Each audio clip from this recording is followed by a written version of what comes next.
बच्चों, आज हम कक्षा 11 के इतिहास विषय के बारे में पढ़ने जा रहे हैं और आपका आज का वीडियो इतिहास विषय के बारे में ही है। सबसे पहले आप अपनी इतिहास विषय की पुस्तक देखिए। विश्व इतिहास के कुछ विषय टाइटल है और उसके बाद आप ये देखिए विषय सूची। तो विषय सूची के अंतर्गत आपके कौन-कौन से चैप्टर है जो हमें अध्ययन करना है। अनुभाग 4 दिए हुए हैं, उसमें से पहला जो है वो समाज के बारे में है, प्रारंभिक समाज के बारे में हम अध्ययन करेंगे, जिसमें से आपका पहला चैप्टर है समय की शुरुआत, ठीक है? और दूसरा है लेखन कला और शहरी जीवन। क्योंकि आपकी ये किताब जो है वो इसी साल नई किताब आई है, तो हमें इसके एक-एक पार्ट के बारे में बहुत आराम से पढ़ना है। उसके बाद आपका देखिए अनुभाग 2 साम्राज्य है, जिसमें कि आपके 3 चैप्टर दिए हुए हैं। 3 महाद्वीपों में फैला साम्राज्य, इस्लाम का उदय और विस्तार। उसके अलावा यायावर साम्राज्य, ये हम पढ़ेंगे। बदलती भाग 3 बदलती परंपरा, वो भी 3 भागों में बटा हुआ है और भाग 4 भी आपका 3 भागों में बटा हुआ है। इस प्रकार आपके भाग 4 में कुल 11 पाठ जो है वो आपकी पाठ्य पुस्तक में दिए हुए हैं। हम इन पाठों को एक-एक करके इनका अध्ययन करेंगे। तो सबसे पहले आप देखिए, पाठ 1 जो है वो आपका प्रारंभिक समाज है पाठ का नाम, और उसके अंतर्गत हम ये पाठ के बारे में हम अध्ययन करेंगे।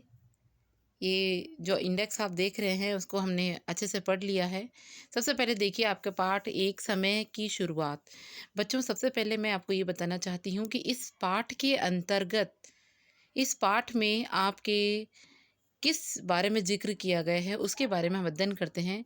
आपने जीवाश्म का नाम सुना होगा, साइंस के अंतर्गत और सामाजिक के अंतर्गत ये नाम आया है। उसके अलावा इतिहास के इस पाठ में हम मानव जो है उसने कब और किस रूप में धरती पर वो आया और उस कितने लाख वर्ष पूर्व उसका आना हुआ और किस वजह से हम उसे मानव कह सकते हैं।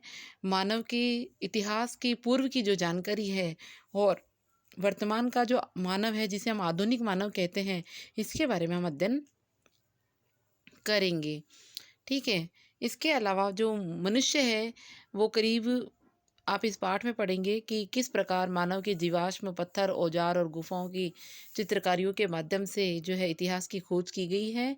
और इस पाठ के अंतर्गत जीवाश्मों की तिथियों का निर्धारण करके ही हम जो है इतिहास का पता लगा सकते हैं। आपको पता है कि इतिहास शब्द का मतलब क्या है? बीते हुए कल के बारे में हम जानकारी हासिल कर रहे हैं, वही इतिहास है, ठीक है?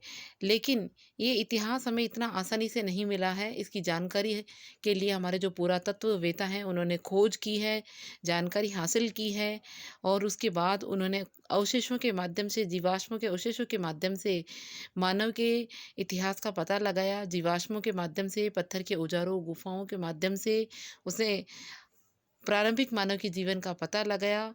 किस प्रकार मानव अपना जीवन कंदमूल, फलों के माध्यम से बिताता था और आज भी ऐसी कई जातियाँ हैं, शिकारी जातियाँ, जो आज भी इस प्रकार से शिकार करके अपना जीवन यापन करती है। तो आइए इस पाठ के बारे में हम जानकारी हासिल करते हैं।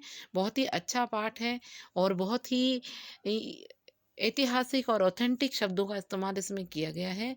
आप इतिहास के बारे में जानकर इसकी जानकारी प्राप्त कर सकेंगे कि वास्तव में आज का जो मानव है वो आधुनिक मानव बनने से पहले उसका प्रारंभिक जीवन कैसा था, उसका प्रारंभिक समाज कैसा था, इसके बारे में हमें जानकारी इस अध्याय के अंतर्गत प्राप्त करेंगे। तो सबसे पहले आप देखिए जीवाश्म क्या होते हैं? तो जीवाश्म के बारे में जानकारी देख लीजिए सबसे पहले। जीवाश्म शब्द एक अत्यंत पुराने पौधे, जानवर या मानव के उन अवशेषों या छापों के लिए प्रयुक्त किया जाता है बच्चों, जो एक पत्थर के रूप में बदलकर अक्सर किसी चट्टान में समा जाते हैं और फिर लाखों सालों तक उसी रूप में पड़े रहते हैं। फिर आप देखिए प्रजाति का मीनिंग क्या होता है? प्रजाति या स्पीशीज जीवों का एक ऐसा समूह होता है जिसके नर और मादा मिलकर बच्चे पैदा कर सकते हैं और उनके बच्चे भी आगे प्रजनन करने यानी संतान उत्पन्न करने में समर्थ होते हैं। एक प्रजाति विशेष के सदस्य दूसरे प्रजाति के सदस्यों से संभोग करके बच्चे पैदा नहीं कर सकते। तो इसके अंतर्गत हम जो है प्रजाति, स्पीशीज के बारे में भी जानकारी प्राप्त करेंगे। आइए पाठ की शुरुआत करते हैं। इस अध्याय में समय की शुरुआत से है आपका पाठ। इस अध्याय में इस बात की चर्चा की गई कि मानव कब और किस रूप में सर्वप्रथम अस्तित्व में आया। ऐसा समझा जाता है कि कदाचित 56 लाख वर्ष पहले पृथ्वी पर ऐसे प्राणियों का प्रादुर्भाव हुआ जिसे हम मानव कह सकते हैं। इसके बाद आदि मानव के कई रूप बदले और कालांतर में लुप्त हो गए। आज हम जिस रूप में मानव को देखते हैं बच्चों, उस मानव को हम आधुनिक मानव के नाम से जानते हैं। वैसे लोग 1,60,000 साल पहले पैदा हुए थे, लगभग 8,000 ईसा पूर्व तक।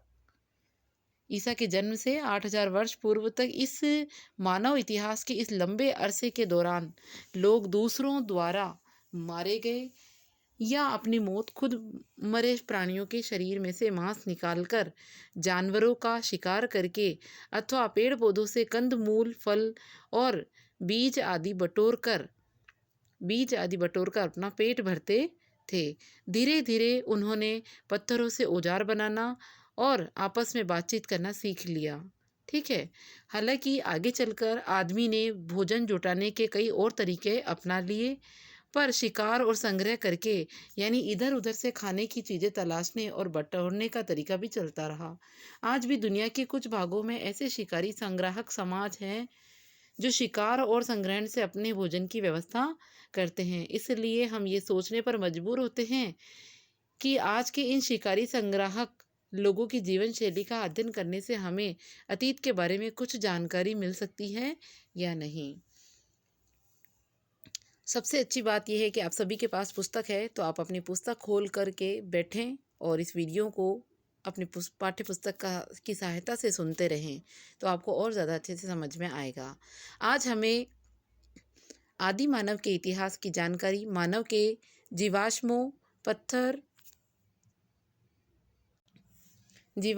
पत्थर के औजारों, गुफाओं की चित्रकारियों की खोज से मिलती है। इनमें से प्रत्येक खोज का अपना एक इतिहास है।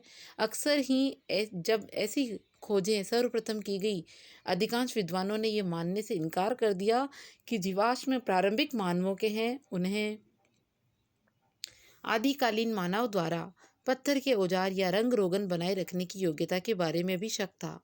एक अरसे के बाद ही इन जीवाश्मों, औजारों और चित्रकारियों के सच्चे महत्व को स्वीकार किया गया।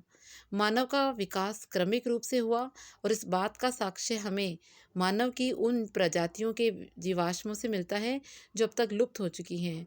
उनकी कुछ विशेषताओं या शारीरिक लक्षणों के आधार पर मानव को भिन्न भिन्न प्रजातियों में बांटा गया है। जीवाश्मों की तिथि का निर्धारण प्रत्यक्ष रासायनिक विश्लेषण द्वारा अथवा उन परतों या तलछटों के काल का परोक्ष रूप से निर्धारण करके किया जा सकता है जिनमें वे दबे हुए पाए जाते हैं। एक बार जीवाश्मों की तिथि यानी काल का पता चल जाता है, तब मानव विकास का क्रम निर्धारित करना कठिन नहीं रहता है। यानी जो जीवों के अवशेष मिले हैं, उन जीवों के अवशेषों की जो है पुरातत्ववेत्ताओं के द्वारा तिथि का पता लगाया गया, प्रैक्टिकल किए गए, और जब उनकी तिथि मिल गई तो फिर मानव के विकास का क्रम निर्धारित करने में कोई कठिनाई नहीं रहती है।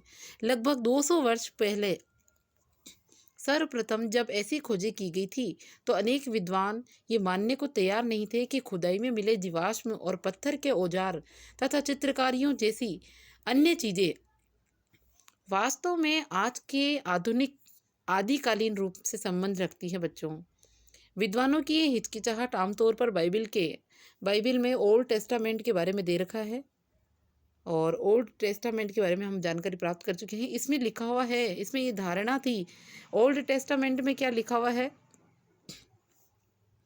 परमेश्वर ने सृष्टि की रचना करते समय अन्य प्राणियों के साथ साथ किसको बनाया है, मनुष्य को बनाया है। ये ओल्ड टेस्टामेंट में बाइबल में लिखा है कि जो ईश्वर है उसने इस सत्ता को बनाते समय, सृष्टि की रचना करते समय जानवरों के साथ साथ एक मनुष्य को भी बनाया है। विद्वानों की ऐसी हिचकिचाहट का एक उदाहरण देखिए। अगस्त 1856 में जब मजदूर नियंडर घाटी, ठीक है, जर्मनी के डेसलफोर्स नगर के पास एक नियंडर घाटी है, उसमें चूने के पत्थरों की खान की खुदाई कर रहे थे, तो उन्हें एक खोपड़ी और अस्थि पंजर के कुछ टुकड़े मिले। ठीक है, कहाँ पर? मजदूर जो है वो जर्मनी के डेसलफोर्ड डोर्फ नगर के नियंडर घाटी में चूने के पत्थरों की खान की खुदाई हो रही थी। उस चूने के पत्थर के खान की खुदाई में उन्हें एक खोपड़ी का टुकड़ा और एक अस्थि पंजर, हाथ के अस्थि पंजर मिले। ये चीज़ें एक स्थानीय स्कूली शिक्षक जो है वहीं के एक टीचर है, टीचर का नाम है कार्ल फुलरोट। ठीक है, तो उस टीचर के पास ये लोग लेकर गए, उसको सौंपी कार्ल फुलरोट को, जो कि एक प्राकृतिक हिस्ट्री के टीचर थे, एक नेचुरल हिस्ट्री के टीचर थे। उसके पास, कार्ल फुलरोट के पास, उस खोपड़ी और अस्थि पंजर को लेकर गए। जांचने के बाद उन्होंने पाया कि खोपड़ी जो है वो किसकी है, आधुनिक मानव की नहीं थी। ठीक है, फिर उन्होंने प्लास्टर से उस खोपड़ी का ढांचा बनाया। प्लास्टर का मतलब यहाँ प्लास्टर ऑफ पेरिस की बात की जा रही है, तो प्लास्टर ऑफ पेरिस से खोपड़ी का ढांचा बनाया। उस प्लास्टर ऑफ पेरिस से जो ढांचा बनाया, उस ढांचे को वो बोन विश्वविद्यालय के शरीर रचना विज्ञान के प्रोफेसर हैं, उनको उन्होंने दिया। उस प्रोफेसर का नाम है हरमन शॉफ हुसैन। तो उस प्रोफेसर को जो है प्लास्टर ऑफ पेरिस की बनाई हुई खोपड़ी ले जाकर के उसको दी हरमन शॉफ हुसैन को, जो कि यूनिवर्सिटी में शरीर रचना विज्ञान के प्रोफेसर थे, उनके पास भेजा। अगले ही वर्ष उन्होंने मिलकर एक शोध पत्र प्रकाशित किया, एक लेटर प्रकाशित किया, और उन्होंने दावा किया कि वो जो खोपड़ी है जो उन्हें चूने के पत्थर की खान में मिली थी, वो खोपड़ी एक ऐसे मानव की है जो अब तक अस्तित्व में नहीं आया। अब अस्तित्व में नहीं है, मतलब बहुत पुरानी है और अब अस्तित्व में नहीं है। ये उन्होंने ये शोध पत्र में ये प्रकाशित करवाया। उस समय तो विद्वानों, आप ये चित्र देख सकते हैं, जीवाश्म प्राप्त करना और एक कठिन प्रक्रिया होती है। पाई गई चीज़ों की सही जगह जानना और काल निर्धारण के लिए ये सारी चीज़ें बहुत ज़रूरी है। तो जहाँ पर जो चीज़ मिली है उसका एक स्केच बनाते हुए आप देख रहे हैं। जो मिली वस्तुओं के स्थान को जानने के लिए प्रयोग किए गए हैं। पुरातत्वविद के बाईं ओर जो वर्गाकार चौखुटा बनाया गया दिखाया गया है, वो एक जाली है, ये आप देख रहे हैं, ये जाली है। और ये ग्रिड है जो 10 सेंटीमीटर के वर्ग में बटी हुई है। इसे मिली वस्तु के स्थान पर रखने से उस वस्तु की क्षैतिज स्थिति का पता चलता है। और त्रिभुजाकार आकृति भी आप देख रहे हैं, ये रही यहाँ पे, और वस्तु की ऊर्ध्वाधर स्थिति दर्शाने के काम में इसको लाया गया। फिर आप इधर देख रहे हैं कि ये किस प्रकार ये जो जीवाश्म है, जीवाश्म के एक टुकड़े को उसे चारों ओर से घेरे पत्थर, चूना पत्थर जो उसे कैसे अलग किया जा रहा है। यानी जो जीवाश्म है वो चूने पत्थर से चिपका हुआ है, तो उसे बड़ी सावधानी से उस जीवाश्म को चूने पत्थर से अलग किया जा रहा है। अगर इसमें सावधानी नहीं रखी जाएगी और धैर्य नहीं रखा जाएगा, कौशल नहीं रखा जाएगा, तो वो जीवाश्म जो है वो टुकड़े टुकड़े हो जाएगा और अवशेष खत्म हो जाएगा। तो इतिहासकर्ताओं ने कितना कौशल और कितना धैर्य रखा है इन जीवाश्मों को चूने पत्थरों से अलग करने में भी। तो एक बहुत बड़ी कठिन प्रक्रिया है, और उसके बाद उन जीवाश्मों की जांच पड़ताल करने के बाद ही उस अवशेष का जो है काल निर्धारण किया जाता है बच्चों। तब जाकर हम वास्तव में इतिहास की गारंटी के बारे में हम बता सकते हैं कि ये तथ्य जो है वो हमें इस सदी से पूर्व मिला। तो आपने जो है हड़प्पा और मोहनजोदड़ो जैसी सभ्यताओं के बारे में आपने अध्ययन किया होगा छोटी क्लासों में, तो वहाँ पर भी जो अवशेष मिले इतिहासवेताओं ने इसी प्रकार से उन अवशेषों को भी खोजा, निकाला और उनकी तिथियों का पता लगाया। तो बहुत ही अच्छा चैप्टर है, आगे देखिए। तो उस समय विद्वानों ने उनके इस दावे को स्वीकार नहीं किया और ये घोषित कर दिया कि ये खोपड़ी एक ऐसे मनुष्य की है जो बहुत बाद के समय में हुआ था। मनुष्य के क्रमिक विकास के अध्ययन में एक युगांतरकारी घटना हुई है, और घटना कब हुई है? 24 नवंबर 1859 को घटी थी, जब मनुष्य की प्रकृति यानी उत्पत्ति के विषय में चार्ल्स डार्विन का नाम आपने सुन रखा होगा। चार्ल्स डार्विन की एक पुस्तक है on the origin of species प्रकाशित हुई। उस पुस्तक के प्रथम संस्करण की सभी 1250 प्रतियां प्रकाशन की देन है, जो हाथों हाथ बिक गई। डार्विन ने इस पुस्तक में दलील दी कि मानव बहुत समय पहले जानवरों से ही क्रमिक रूप से विकसित हुआ, और आज वर्तमान में जो मानव है वो कहीं ना कहीं पूर्व के मानव की ही एक क्रमिक विकास का एक हिस्सा है।